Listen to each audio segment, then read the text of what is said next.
The air in the west wing had grown thin and cold, tasting of lilies and old stone. It was the scent of formal grief, an oppressive perfume that clung to the velvet draperies and settled deep in the lungs. For 3 days it had been the only air Maya breathed. Draven found her there, a silhouette against the tall, arched window, staring out at the gardens where the last of the autumn roses were shedding their petals like drops of blood on the frost-kissed grass. Her sister, Elara, had loved those roses. Now the world seemed determined to erase every trace of her. He didn't speak, not at first. Words were useless anchors in this sea of sorrow. Instead, he came to stand beside her, his presence a solid weight in the echoing silence of the room. He could feel the tremor that ran through her, a constant, shivering hum of loss that had taken root in her bones. Her hands were clasped so tightly before her that her knuckles were white stones in the gray light. He watched her profile, the proud line of her jaw, softened by a sorrow so profound it seemed to have physically reshaped her. "The arrangements are made," he said, his voice a low murmur, careful not to shatter the fragile stillness.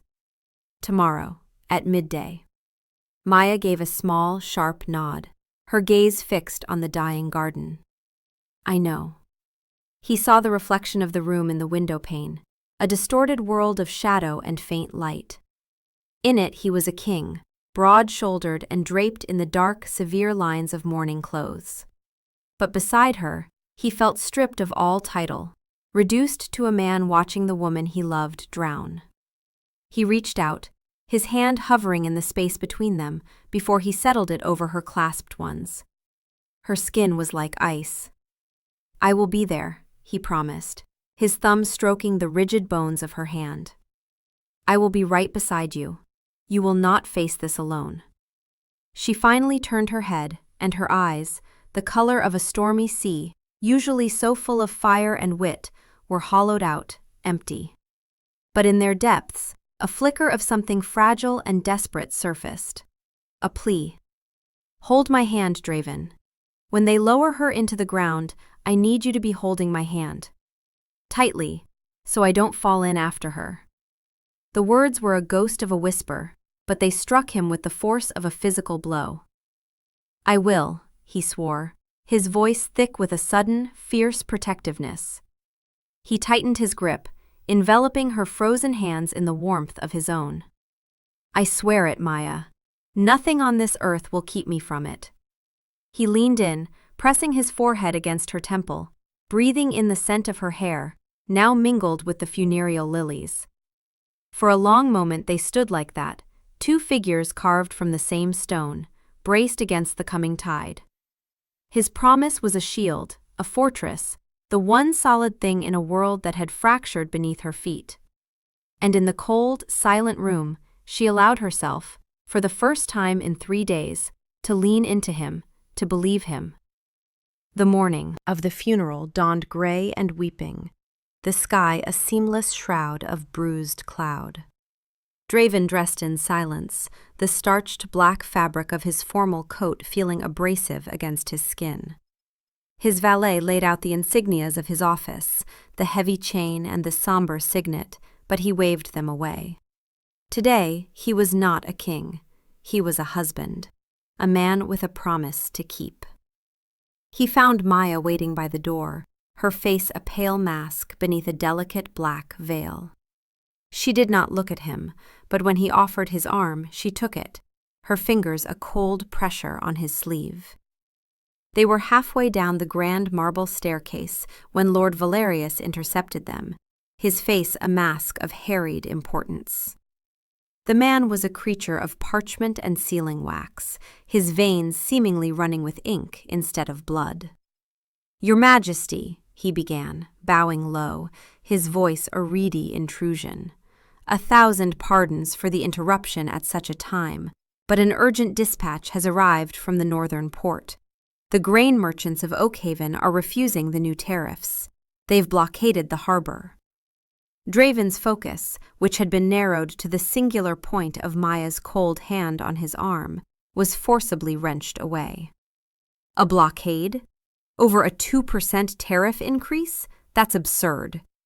He could feel the familiar weight of the crown settling back onto his brow, heavy and demanding. They claim it violates a century-old charter, Your Majesty. Counselor Hemlock is in the strategy room. He advises immediate intervention, a show of strength. Of course he does, Draven muttered, the old irritation flaring. Hemlock's only tool was a hammer. Valerius, you and Hemlock can draft a response. Emphasize the Crown's disappointment. Propose a temporary suspension of the tariff pending review. It's a trivial matter, a posture. They'll relent. He turned to continue down the stairs, but Valerius, emboldened by panic, stepped in his path.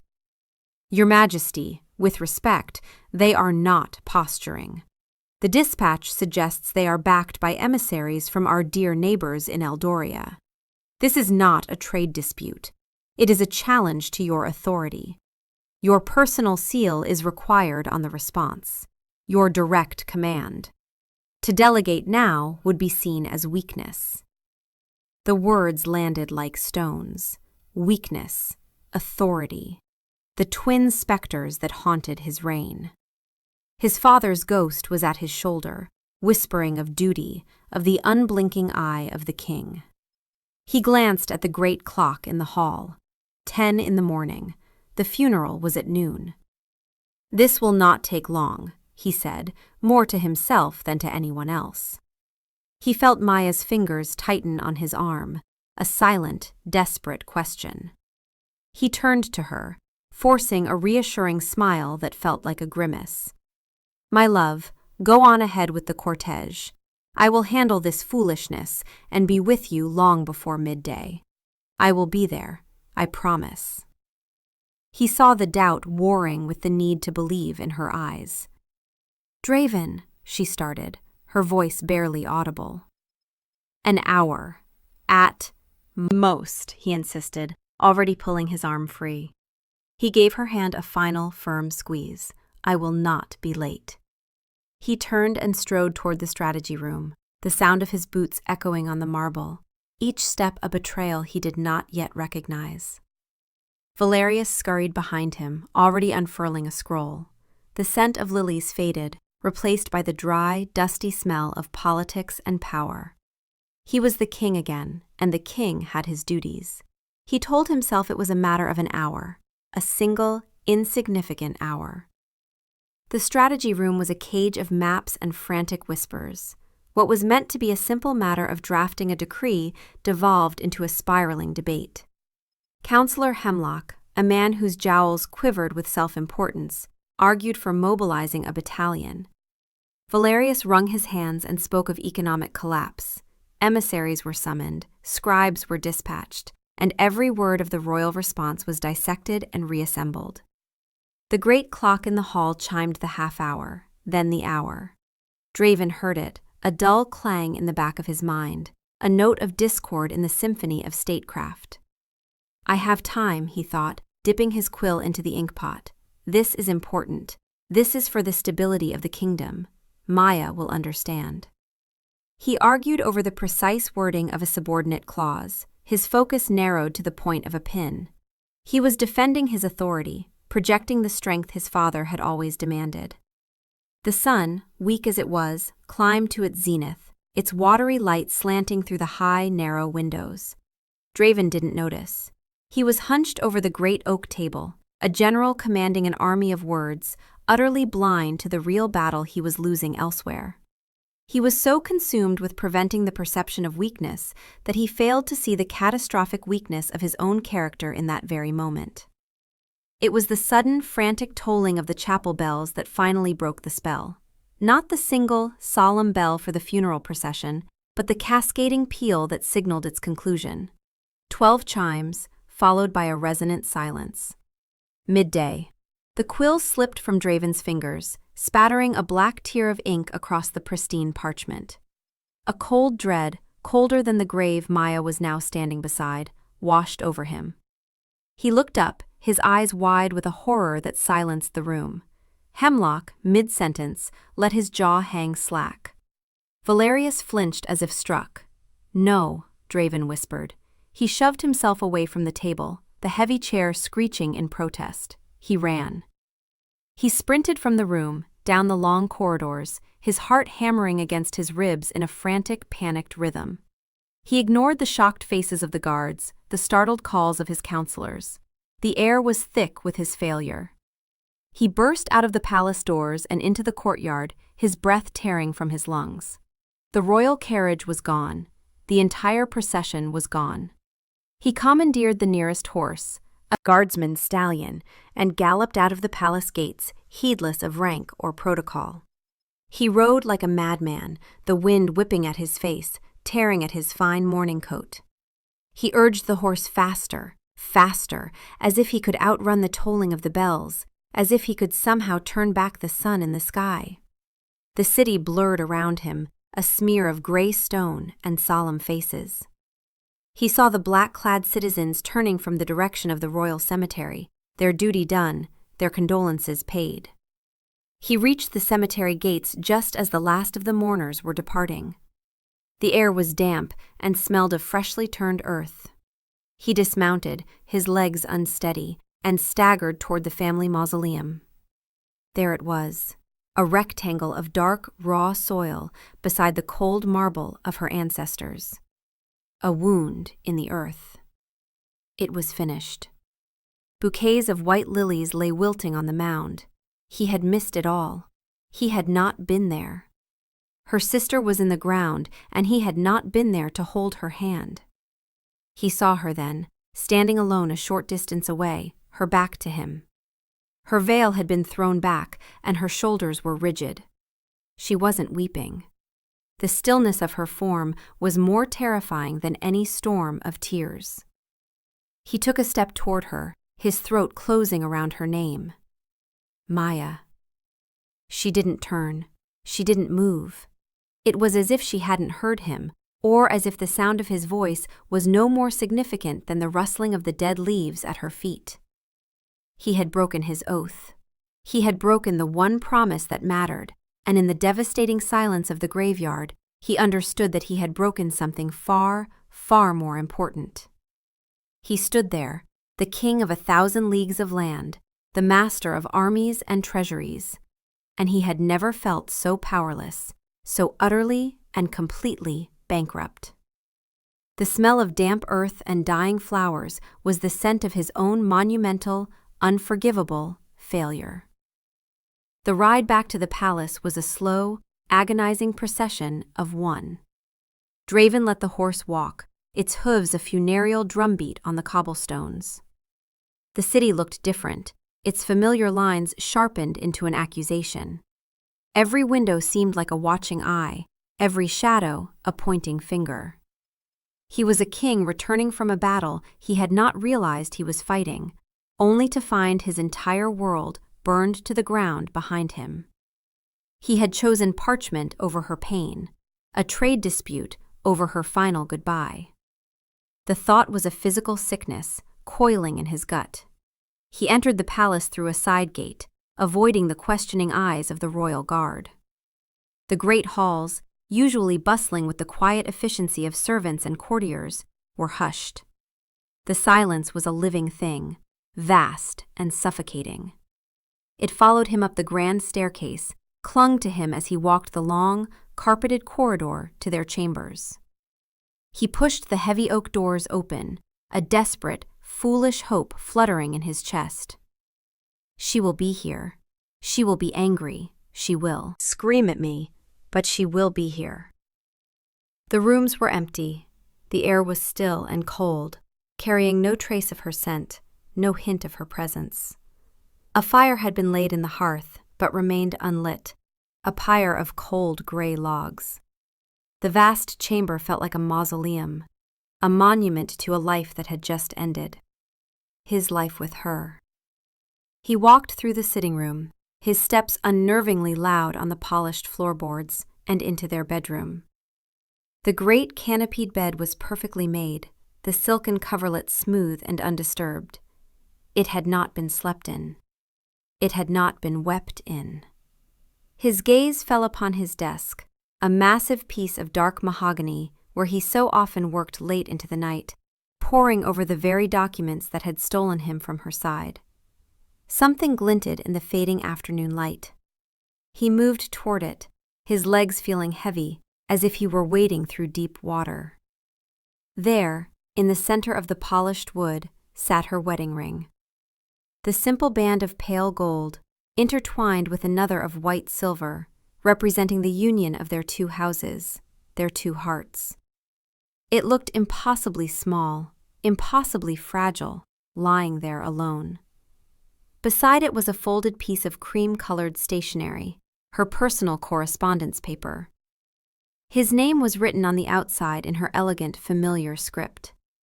His hand trembled as he reached for it. The paper was cool to the touch, and the sharp creases felt like a judgment. He unfolded it. The message was short, each word a perfectly crafted dagger aimed at his heart. "You chose paperwork over my goodbye. Now say goodbye to me." That was all. No signature. None was needed. The words imprinted themselves on his mind, burning like a brand. He read them again and again, the ink blurring through the sudden hot sting of tears. He sank into his chair, the one he had sat in just hours before, feeling so powerful, so in control. The ring lay before him, a circle of condemnation. It was the symbol of his most sacred vow, abandoned on the altar of his most trivial duties. He had held the fate of a harbor in his hands and let her slip through his fingers. He had guarded his authority, and in doing so, had forfeited his entire world. A sound tore from his throat, a raw, ragged noise of pure agony that was utterly unfit for a king. He swept his arm across the desk, sending stacks of treaties, tariffs, and reports cascading to the floor. The carefully organized architecture of his power lay in a scattered mess at his feet, as worthless as dust. He clutched the note in his fist, crumpling the paper until his knuckles were white, the sharp edges digging into his palm. The physical pain was a dim echo of the chasm that had just opened inside him. She was gone. It wasn't a threat. It wasn't a plea for him to do better. It was a statement of fact. A verdict delivered. He had made his choice, and she had made hers.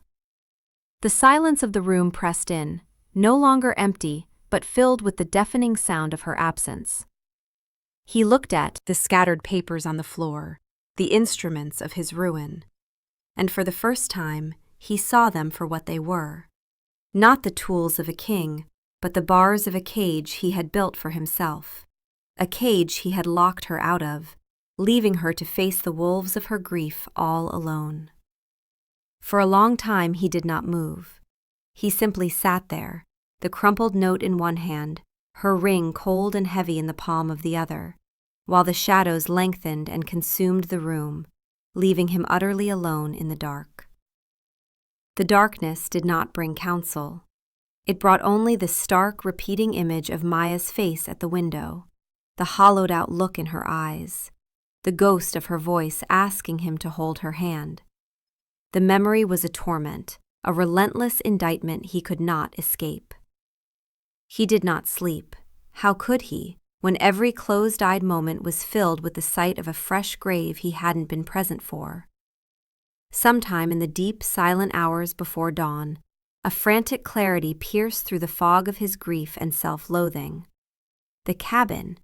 It was her family's place, nestled deep in the Whisperwood, 100 leagues north. It was the place she'd spoken of when the pressures of court became too much, her voice softening with a nostalgic warmth. It was her sanctuary, the repository of her childhood memories, the one place on earth that the crown had not yet touched, had not yet tainted. If she had gone anywhere to escape him, to escape everything, it would be there. A desperate primal energy surged through him. He rose from the chair, his limbs stiff, his body aching with the peculiar exhaustion that comes from emotional devastation. He strode to his wardrobe, ignoring the rows of immaculate royal attire. He pulled on simple leather breeches, a plain woolen tunic, and a heavy hooded traveling cloak. He was not a king on a royal progress. He was a broken man, in pursuit of his own heart. He strapped on a sword belt, more out of habit than intention, and shoved her ring deep into his pocket. Its cool metallic weight against his thigh was a constant, painful reminder of his purpose. He slipped out of the castle like a thief, using the same servant passages he'd learned as a boy. The guards at the stables were startled to see him, their king, alone and dressed as a common traveler before the sun had even risen.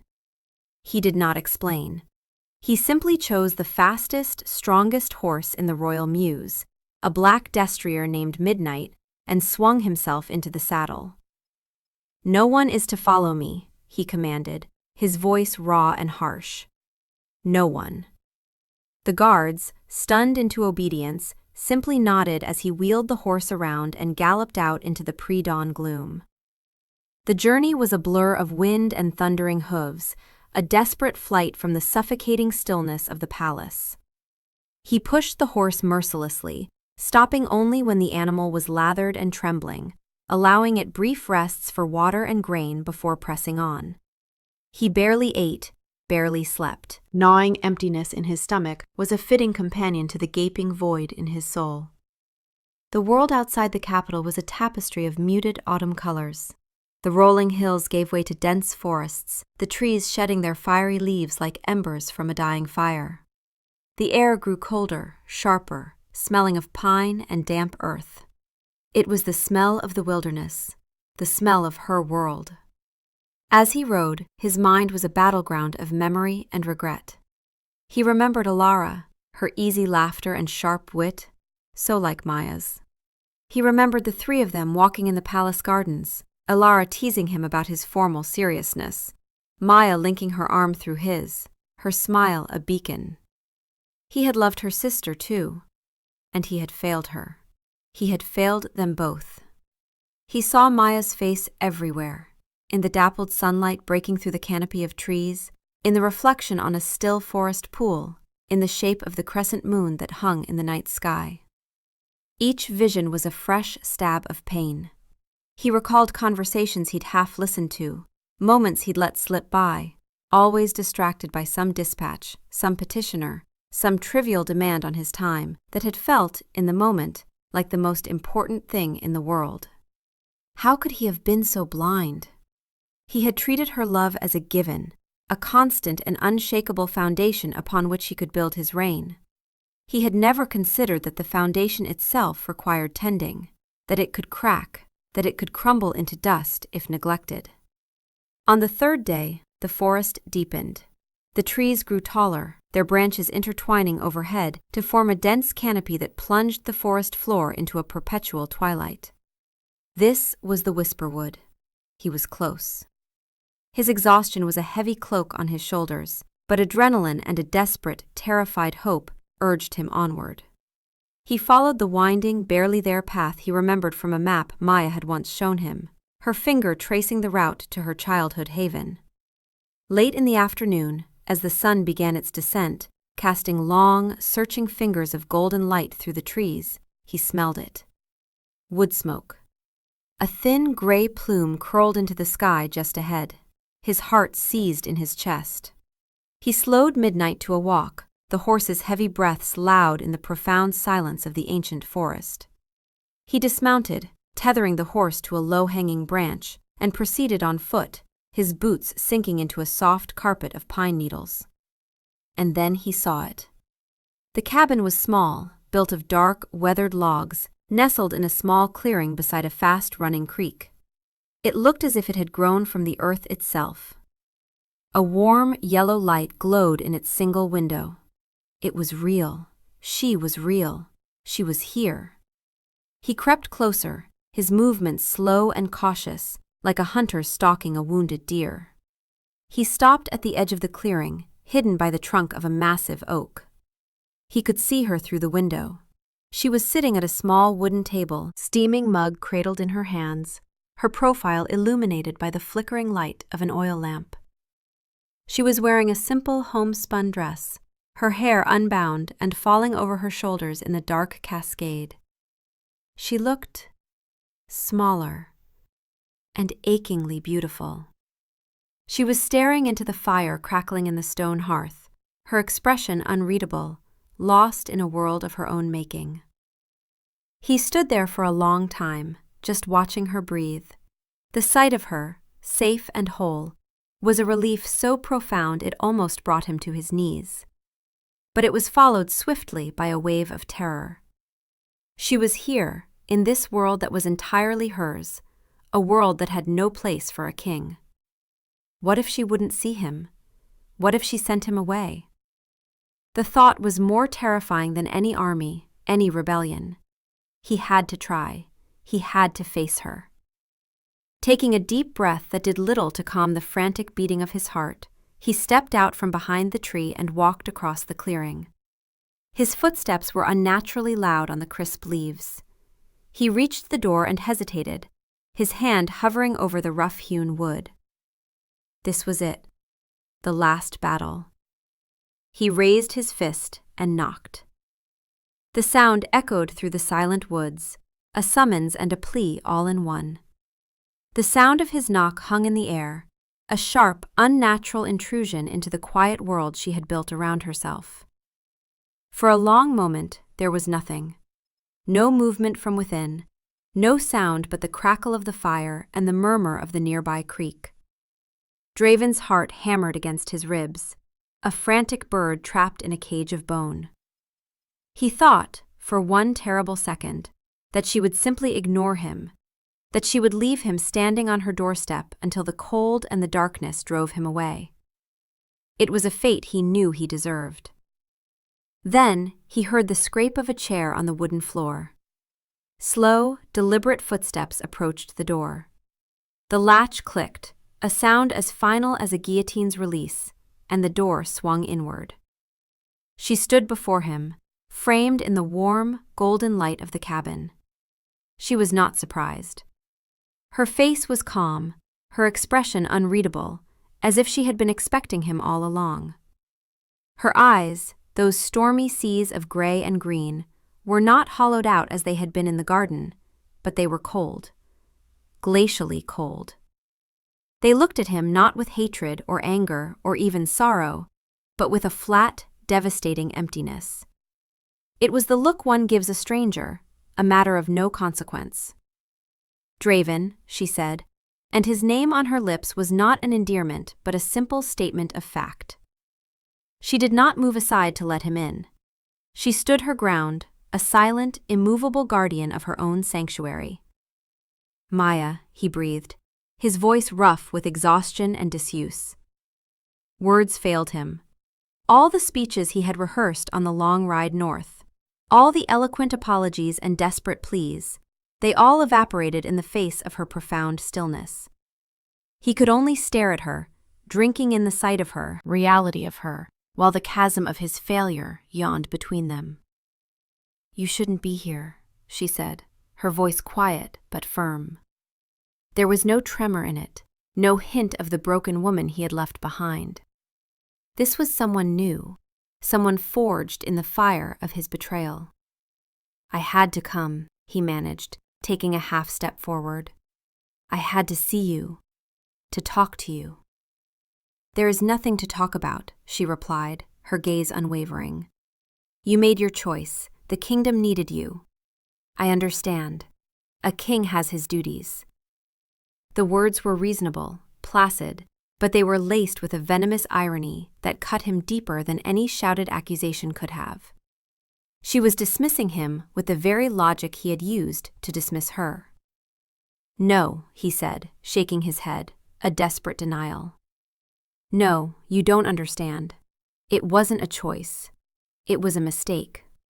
The most terrible mistake of my life. I was a fool, Maya, a blind, arrogant fool." A flicker of something, pain, perhaps, or just weary contempt, crossed her features before being extinguished. "You were a king," she corrected him softly. "And a king chose his kingdom. It is the story of every king in every age. There is nothing new here. She made a move to close the door. The thought of that door shutting, of being left alone in the encroaching darkness, sent a jolt of pure panic through him. He reached out, not to touch her, but to press his hand flat against the wood of the door, stopping its movement. "Please," he begged, and the word was a ragged shard of sound. "Maya, please, just let me say what I came to say." She looked at his hand, then back to his face. For a long moment, she considered it. He saw the struggle in her, the deep, instinctual desire to protect herself from any more pain he might inflict, warring with some lingering ember of the woman who had once loved him. Finally, with a sigh that seemed to carry the weight of all the world, she stepped back, pulling the door open. "5 minutes," she said, her voice devoid of warmth. He stepped across the threshold, and it felt like crossing into another world. The cabin was small and simple, but it was filled with her. A shawl she had been knitting lay across a chair, its wooden needles still in the yarn. A book lay open on the table, beside her half-empty mug. The air smelled of wood smoke, pine, and her. It was the scent of a life he had just lost. He turned to face her, standing in the center of the small room, a giant in a doll's house, his presence too large, too loud, too much. She had not sat down. She stood by the hearth, her arms crossed over her chest, a defensive posture that made the space between them feel like 100 leagues. The firelight danced on her face, illuminating the hard lines of her resolve. He opened his mouth to speak, but the words caught in his throat. What could he say that would matter? What apology could possibly be enough to bridge this canyon? The silence stretched, thick and heavy. And in that silence, he knew that words were not enough. They were the currency of his world, the tools he used to rule, but they were worthless here. Here, in the heart of her pain, only one thing would suffice. He dropped to his knees. The movement was abrupt, unkingly. The hard wooden floorboards pressed into his kneecaps. He didn't care. He looked up at her, stripping himself of every last shred of pride, of title, of power. He was just a man, on his knees, begging for his life from the woman who held it in her hands. "I have no excuse," he began, his voice cracking. "There is no justification for what I did. I broke my word. I broke my oath to you. I left you alone when you needed me most, and I will carry the shame of that to my grave. I chose the crown. I chose the idea of being a king over the reality of being your husband. And I was wrong, utterly, damnably wrong." Tears streamed down his face now, hot and shameful, but he didn't wipe them away. He wanted her to see him, to see all of him, to see the pathetic, broken thing he was without her. "I love you, Maya," he choked out. "More than my life, more than my kingdom, more than my own soul. I know I have not shown it. I have hidden behind my duties. I have used my responsibilities as a shield because I was a coward. I was afraid of failing as a king, the way my father always told me I would. But in trying not to fail the kingdom, I have committed the only failure that has ever truly mattered. I have failed you." He took a shuddering breath. "I am begging you, not as your king, but as the man who swore to love you. Give me one more chance. One more chance to prove that you are my world. Not the crown, not the kingdom. You." Maya watched him, her expression unchanging. The firelight flickered in her cold, still eyes. His words, his tears, his position of supplication, they seemed to wash over her like water over stone, leaving no impression. He had laid his soul bare at her feet, and she had not moved an inch. The silence that followed his desperate plea was the most profound and terrifying silence he had ever known. His hope, which had flared so brightly, began to die, turning to cold ash in his chest. His plea hung in the air, a raw, open wound.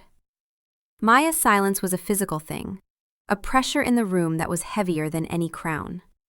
She looked down at him, this powerful man, this king, kneeling on the rough floor of her sanctuary, his face streaked with tears, his carefully constructed world shattered around him. A part of her, the part that still ached with the memory of love, wanted to reach out, to smooth the lines of anguish from his brow, to tell him it was all right. But that part of her was buried under a mountain of fresh earth, interred with her sister. "Words are easy, Draven," she said finally, her voice low and steady. "You have a kingdom full of them. You can build castles with them, command armies. But they are hollow. You stood in my mother's sitting room, and you gave me your word. You swore an oath, and it meant nothing the moment a piece of parchment arrived. It will be different," he insisted, his voice raw with desperation. "I see it now. I see everything I was doing wrong." "Do you?" she asked, a spark of her old fire flashing in her eyes. It was the first real emotion he had seen. "Do you see the years of it? The dinners you missed for a meeting with the exchequer? The conversations you never heard because you were reading a report over my shoulder? The 1,000 small ways you chose the crown over me?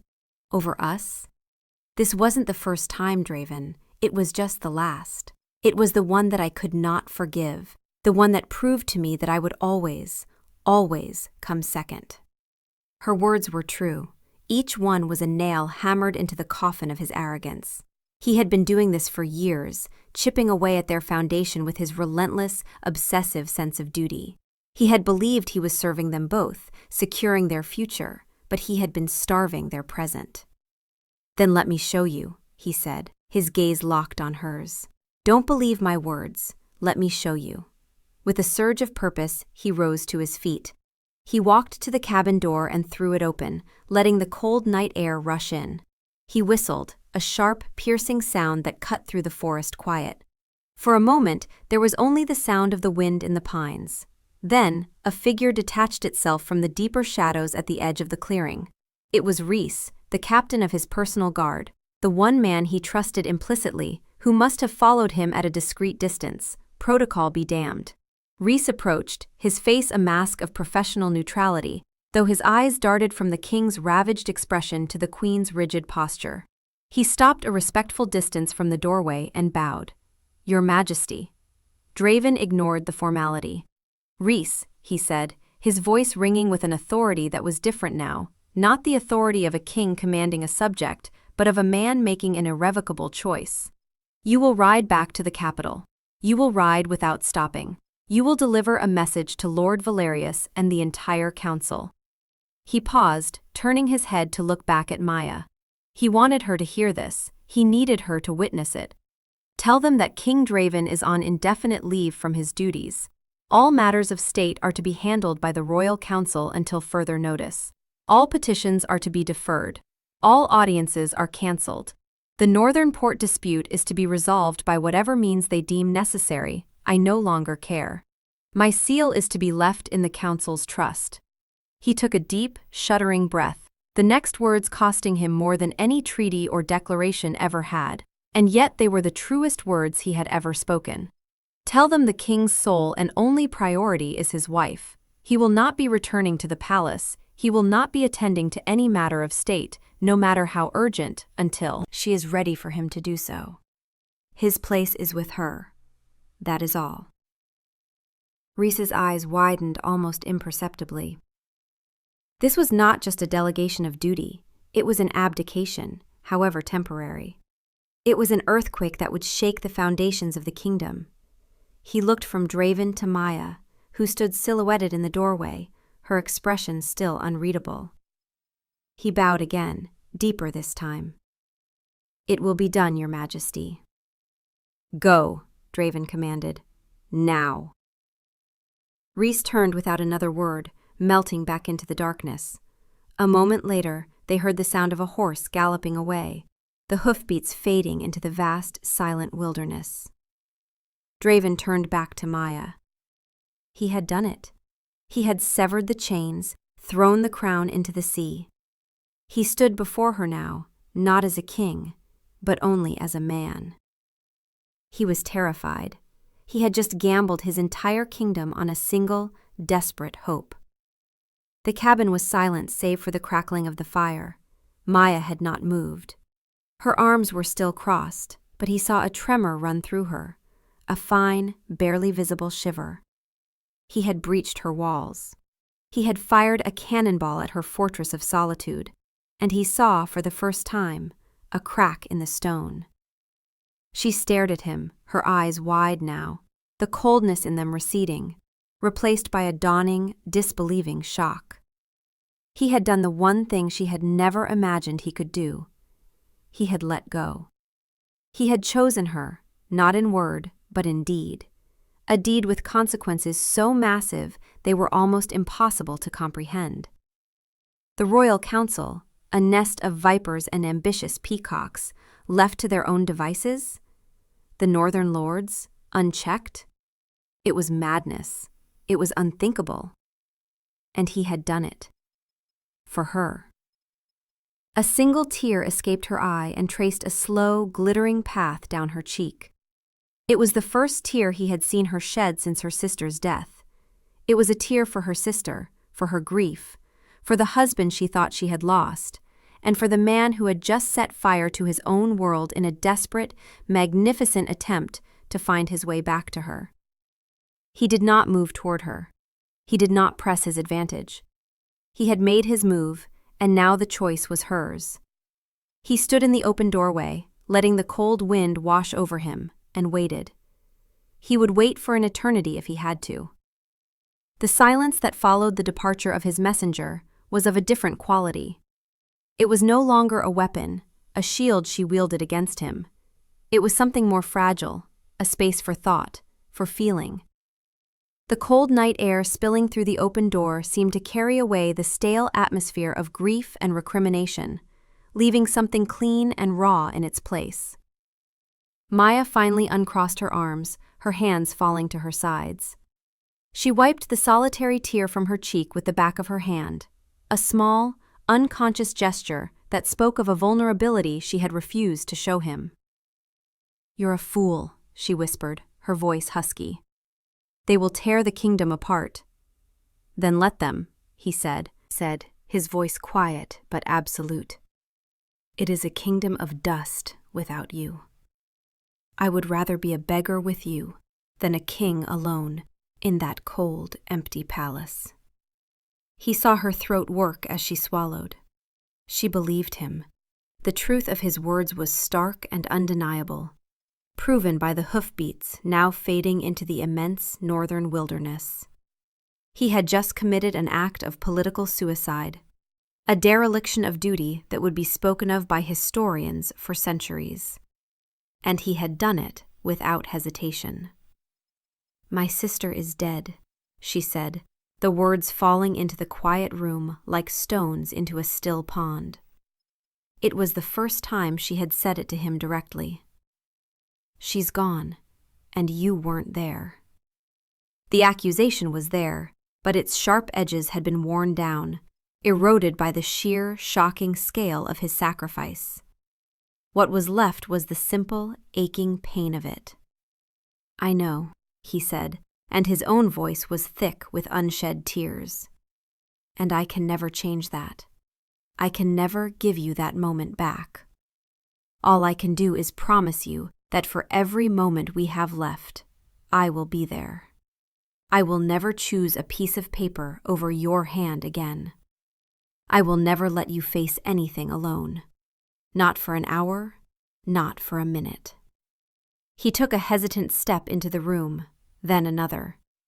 He was close enough now to see the exhaustion etched around her eyes, to see the faint tremor in her lower lip. He reached into his pocket, and his fingers closed around the cool, smooth circle of her wedding ring. He pulled it out and held it in his open palm, offering it to her. It glinted in the firelight, a small, golden promise. "This is yours," he said softly, "if you will have it, and the man who goes with it." Maya looked from the ring in his palm to his face. She saw the truth there, the raw, unvarnished fear and hope warring in his eyes. He was not a king. He was just Draven. Her Draven, the man she had fallen in love with long before he wore a crown. The man who used to read poetry to her by the fire. The man who knew that she took honey but no milk in her tea.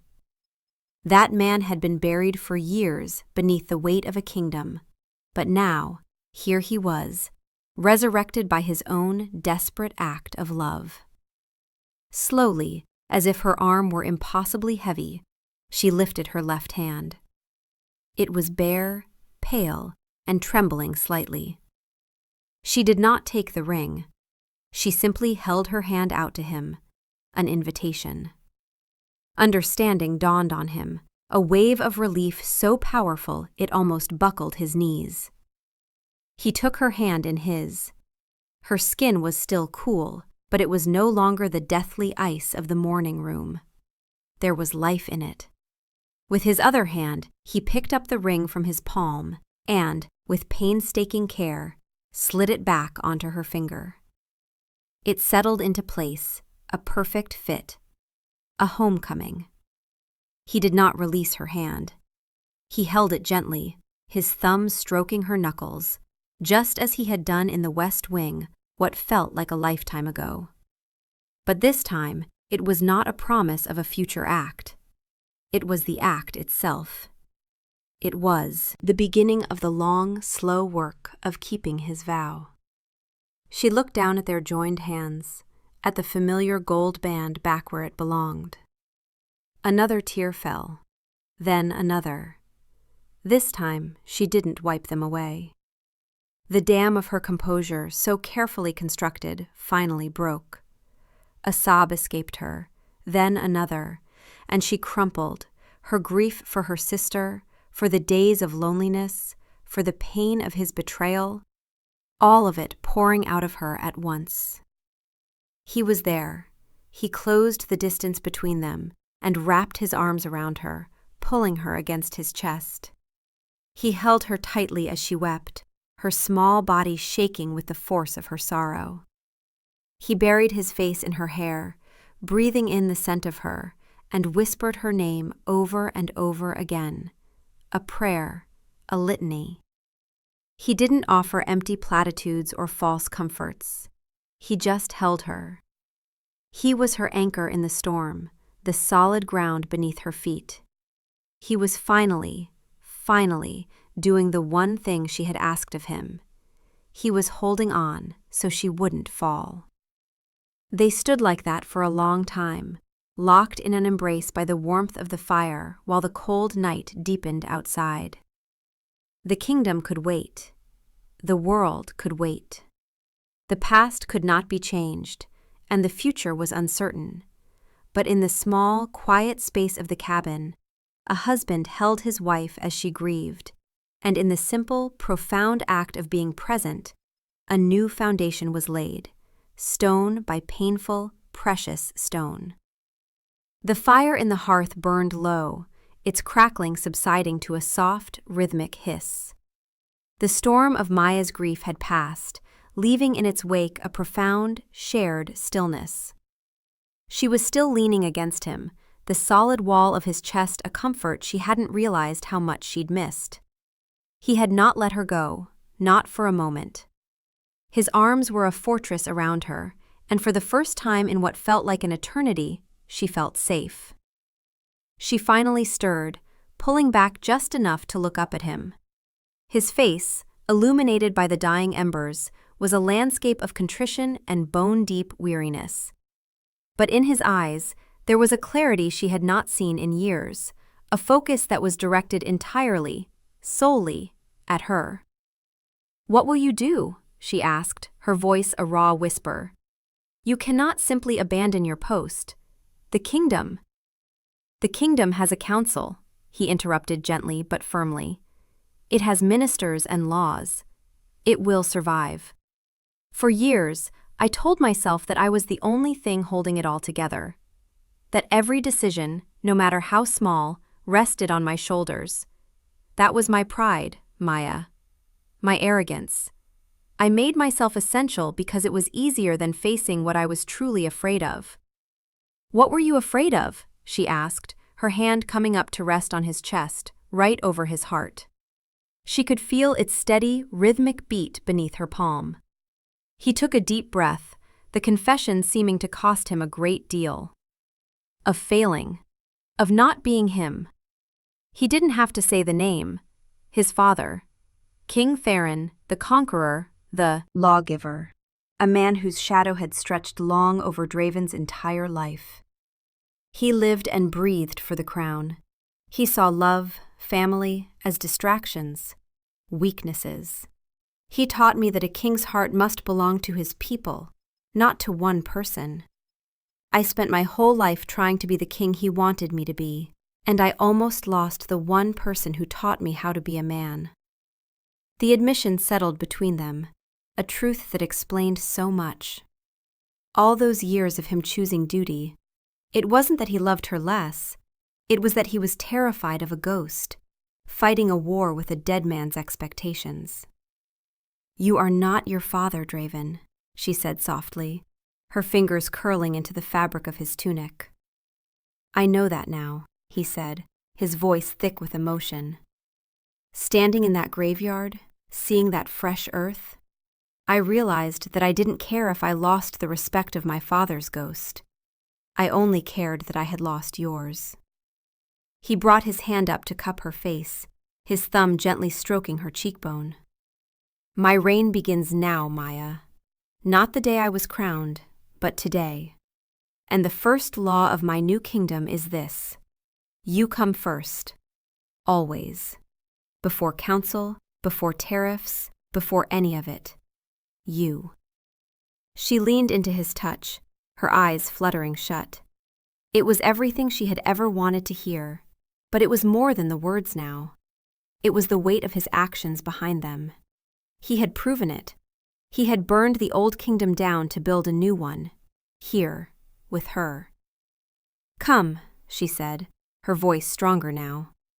She took his hand, her fingers intertwining with his, her ring a cool, solid presence between their palms.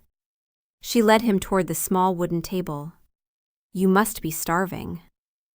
It was a simple, domestic act, but it felt monumental, an acceptance, a beginning.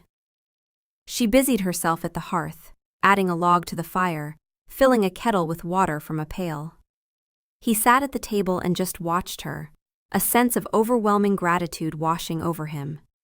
The way the firelight caught the red highlights in her dark hair, the efficient grace of her movements, the quiet competence with which she navigated this small, rustic space. This was her, the woman he loved, in her element, and he was being allowed back into her world. She brought over a loaf of dark bread, a wedge of cheese, and 2 mugs of steaming herbal tea. They ate in a comfortable silence, the kind they hadn't shared in years. It wasn't the tense, angry silence of the palace, but a quiet born of exhaustion and a fragile, nascent peace. He found he was ravenous, the food tasting better than any royal banquet. Here, there were no servants, no courtiers, no ceremony. There was just the two of them, the fire and the vast, quiet forest outside. After they ate, she took his hand again and led him to a small, cushioned bench beside the hearth. They sat together, shoulder to shoulder, his arm around her, her head resting on his shoulder. They watched the flames dance and spiral, their light painting flickering patterns on the log walls. "Alara loved it here," Maya said, her voice soft and distant. "We used to come every summer. We'd fish in the creek and get hopelessly lost in the woods. She would have liked that you came all this way. She always said you had more of a wild heart than you let on."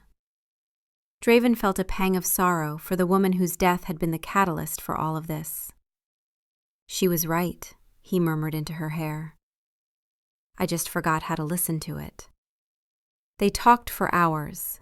They talked about her sister, sharing memories that were both joyful and painful.